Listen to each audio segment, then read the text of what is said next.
नाही नाही, कल्याण डोंबिवली महापालिका हे कुरणच बनत चाललं आहे ना चरण्यासाठी. काय होतं, प्रशासक असल्यामुळे लोकप्रतिनिधींची सत्ता नसल्यामुळे कोणाचा वचक राहिलेला नाही आणि सर्व बाहेरनं आलेले अधिकारी आणि त्यांच्या हाताखाली राहणारे कर्मचारी हे जसा तो अधिकारी कुरणामध्ये चरत असतो तसं त्याच्या खालचे लोकही ते कुरण चरण्यासाठीच ठेवलेलं आहे, आपल्यासाठीच ठेवलेलं आहे. पब्लिकशी काही घेणं देणं नाही असं समजून ते चरत असतात. त्यामुळे हे महापालिका आयुक्त आता चांगले आलेले आहेत, IAS ऑफिसर आहेत, डॅशिंग ऑफिसर आहेत, चांगलं काम आहे त्यांचं. त्यांनी याच्यावरती आळा घालावा आणि बंधनं घालावी. कुठेतरी हे थांबवायला पाहिजे. KDMCची किती बदनामी आपण करणार, ते पण कुठेतरी थांबलं पाहिजे ना.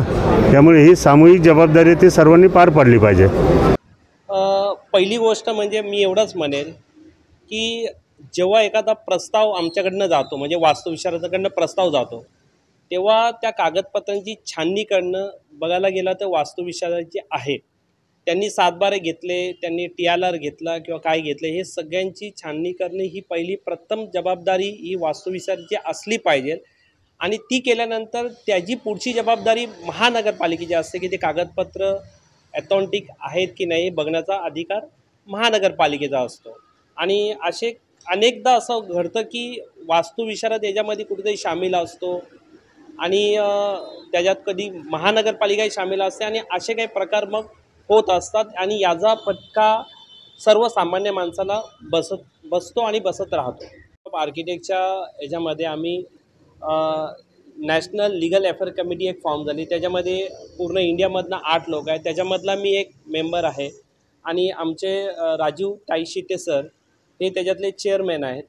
आणि आम्ही असं एखाद्या आर्किटेक्टचा नाव आला किंवा अशा प्रकारचं तर आम्ही ह्याचासुद्धा एक रिपोर्ट तयार करतो की एखादा वास्तुविशारद याच्यात खरोखरच इन्व्हॉल्व आहे की नाही याची पाहणी आम्ही सहनिशा आम्हीसुद्धा करून घेतो याबाबतीत.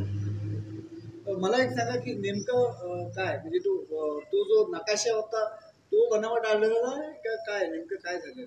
आता इथे जी एवढ्या दिवसापासून जेव्हा प्रकरण चालू आहे याच्यामध्ये असं आलं आहे की TLR बोगस असल्याबद्दल चर्चा आहे याच्या बाबतीत आणि त्या बाबतीतच हे घडलेला प्रकार आहे आणि चुकीच्या पद्धतीने सगळं घडलं असं सगळ्यांचं म्हणणं आहे याच्यामध्ये.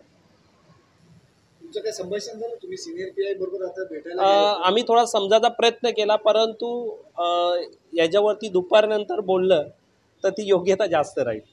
कोणार्क, अपना शहर अपनी बातें.